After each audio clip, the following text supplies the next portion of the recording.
जरूरी है। नमस्कार, MNS न्यूज लाइव में आप सभी का स्वागत है। मैं हूं आपके साथ अर्शी अंसारी। आइए देखते हैं देश और दुनिया की तमाम खबरें। तुम्हारा मुंह काला कर ऑफिस से बाहर निकाल देंगे, MLC बाबूलाल तिवारी। गृह मंत्री के विभिन्न संगठनों संग मीटिंग, हिंसा में मरने वालों के परिजनों को 10 लाख का मुआवजा। पी चिदंबरम ने बताई पूरी राजनीति, लेकिन आशंका भी जताई। MLC बाबूलाल तिवारी बोले, तुम्हारा मुंह काला कर ऑफिस से बाहर निकाल देंगे। जी हाँ, बीजेपी निरीक्षक MLC बाबूलाल तिवारी द्वारा झांसी के बेसिक शिक्षक सहकारिता विभाग के सहायक निबंधक यानी AR कोऑपरेटिव अनूप कुमार द्विवेदी को धमकाने का एक वीडियो वायरल हो रहा है। जी हाँ, वीडियो में ये AR कोऑपरेटिव को ये कहते हुए दिख रहे हैं कि तुम्हारा मुंह काला करके ऑफिस से बाहर निकाल देंगे। जी हाँ, जनप्रतिनिधियों से बदतमीजी करने का आरोप लगाते हुए उन्होंने अधिकारी को खूब खरी खोटी सुनाई। बीजेपी MLC बाबूलाल तिवारी शिक्षकों के प्रदर्शन के समय पहुंचे। जी हाँ, दरअसल शुक्रवार सुबह तकरीबन 11 बजे विकास भवन स्थित सहकारिता भवन के कार्यालय में 30-40 शिक्षक पहुंच गए और उन्होंने सहायक निबंधक अनूप कुमार द्विवेदी को घेर लिया। शिक्षक समिति के सचिव पद पर तैनाती को लेकर नाराज थे। शिक्षकों ने आरोप लगाया कि जिस व्यक्ति को सचिव के पद पर भेजा गया है उस पर भ्रष्टाचार के आरोप है। शिक्षक इस बात पर अड़े थे कि सचिव की तैनाती का आदेश वापस लिया जाए और सचिव की तैनाती के आदेश वापस लिए जाने के बाद शिक्षक वहां से हटे। जी हाँ, उसी दौरान शिक्षक MLC बाबूलाल तिवारी भी मौके पर पहुंचे थे। वीडियो में ये बोलते दिखाई दे रहे हैं बीजेपी MLC बाबूलाल तिवारी। जी हाँ, शिक्षक MLC ने भी AR कोऑपरेटिव को जमकर लताड़ लगाई।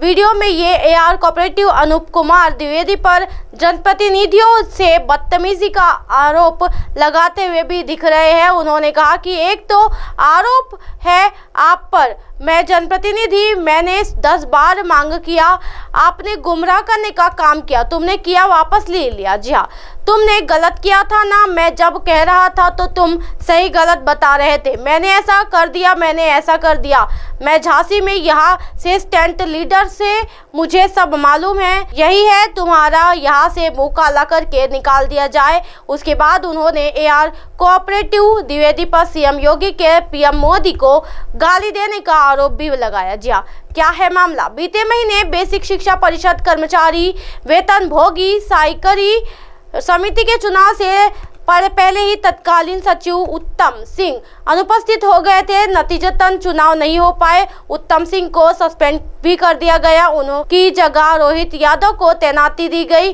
पर उनकी भी नियुक्ति को फर्जी पाई गई। जी हाँ, सचिव के रिक्त पद पर 2 दिन पहले जिला सहकारी बैंक शाखा प्रबंधक संजीव सिंह की तैनाती की गई। बेसिक शिक्षा परिषद शिक्षकों का एक गुट हमसे भड़क गया। झांसी में मैं यहाँ से स्टूडेंट लीडर से बना, मुझे सब मालूम है। तुम राजापुर के रहने वाले हो। अब बताइए सोल्यूशन क्या है? सोल्यूशन क्या है कि तुम्हारा मुंह काला करके बाहर निकाल दे, तो वो सोल्यूशन जी जो है। बदतमीजी योगी जी को गाली देते हो, गाली देते अभी देना चाहिए, अभी सबके सामने मुख्यमंत्री जी को गाली दी, मुख्यमंत्री जी को गाली देना चाहिए। अभी हम सबको पद देंगे, विधायक हैं और स्टूडेंट लीडर नहीं है। हमने कुलपतियों तक को DM और SP कमिश्नर से भी बातें की हैं। नहीं फाड़ रहे हैं, कैसे फाड़ रहे हैं तुम्हारा? आप लोगों के हित में ही नहीं, तुम मैं जब पूछ रहा। गृह मंत्री की विभिन्न संगठनों संग मीटिंग, हिंसा में मरने वालों की परियोजनाओं को 10 लाख का मुआवजा। मणिपुर में हिंसा पर काबू पाने के लिए केंद्रीय गृह मंत्री अमित शाह ने खुद डेरा डाल दिया है। जी हाँ, राज्य के 4 दिवसीय दौरे पर सोमवार को पहुंचे अमित शाह ने विभिन्न दलों के नेताओं प्रतिनिधियों से मुलाकात की। मंगलवार को केंद्रीय गृह मंत्री मणिपुर की राजधानी इम्फाल में महिलाओं के एक प्रतिनिधि मंडल के साथ मुलाकात की। उसके अलावा उन्होंने विभिन्न नागरिक संगठनों के प्रतिनिधियों से बात की और शांति बहाली के उपाय पर चर्चा की। उधर केंद्र सरकार का मणिपुर हिंसा में मारे गए लोगों के परियोजनाओं को 10 लाख रुपए की सहायता राशि देने का ऐलान भी किया। कर्फ्यू में ढील। जी हाँ, ताजा सिंह के बाद इम्फाल वेस्ट में इम्फाल ईस्ट के जिलों में कर्फ्यू के समय को बढ़ा दिया गया। पहले सुबह 5 बजे से शाम 4 बजे तक की ढील दी गई थी, लेकिन अब इसे कम करके सुबह 11 कर दिया, 11:30 कर दिया गया।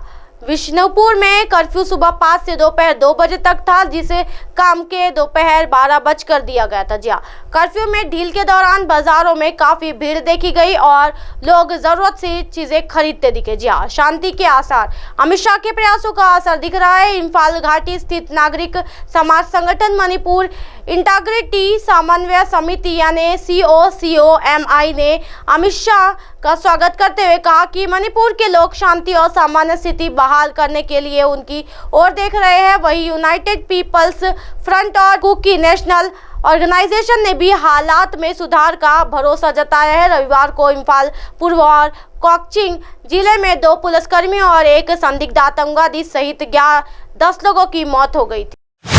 विपक्ष का 2024 के लिए क्या है प्लान?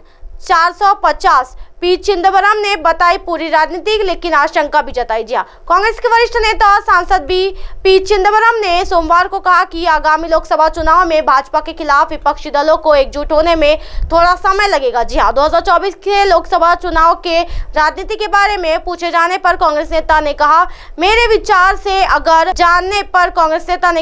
विचार से अगर गैर बीजेपी विपक्षी दल एक साथ हो जाते तो मैं संभव है कि 450 सीटों पर हम एक आम उम्मीदवार के साथ भाजपा के खिलाफ चुनाव लड़ सकते हैं, लेकिन ये एक आकांक्षा है। पार्टी या 12 जून को पटना में बैठक कर रही है, ये कार्य प्रगति पर है, ये होगा, लेकिन इसे कुछ समय लगेगा। जी हाँ, चिदंबरम ने कहा, मैं गैर भाजपा दलों के बीच एकजुटता का काम जारी है। कांग्रेस नेता ने कहा कि उनका मानना है कि विपक्षी दल एक दूसरे के करीब आ रहे हैं, लेकिन अभी कुछ दूरी तय करनी है। सूत्रों के मुताबिक 12 जून को पटना में विपक्षी दलों की बैठक होने की संभावना है। चिदंबरम ने कहा कि उन्हें उम्मीद है कि अगले कुछ महीनों में प्रक्रिया में तेजी आएगी। जी हाँ, इसके साथ ही पूर्व केंद्रीय वित्त मंत्री पी चिदंबरम ने राज्य में मजबूती के आधार पर कांग्रेस का समर्थन करने के संबंध में तृणमूल कांग्रेस यानी TMC प्रस्तुत ममता बनर्जी के बयान का स्वागत करते किया और कहा कि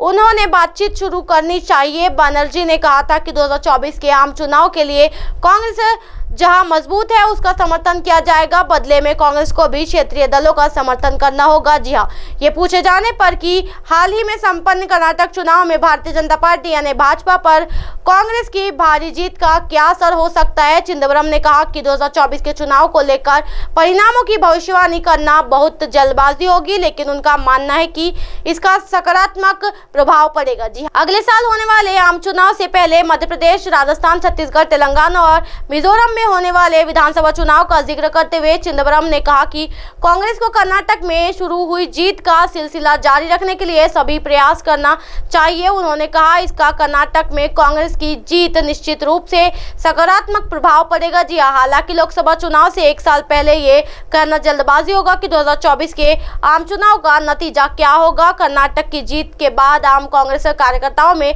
नई ऊर्जा, उत्साह देख सकता हूँ, यह अच्छा संकेत है। लोकसभा इलेक्शन को लेकर क्या स्ट्रेटेजी है? क्या कांग्रेस अकेले जाएगी या वहां भी जैसे MBA महाराष्ट्र में है वहां भी? I can't speak about the Lok Sabha strategy, but I can tell you that the party line so far is all the non-BJP opposition must get together as far as possible. In my view, if the non-BJP opposition parties get together, it is possible that in 450 seats, we can field one common candidate against the BJP. But that is a desire, that is an aspiration. But the parties are meeting in Patna on June 12. It is work in progress. It will happen, but it will take some time. अब आप हमारे channel को आपके mobile पर भी देख सकते हैं। मोबाइल ऐप पर देखने के लिए प्ले स्टोर से MNS news TV app download करें।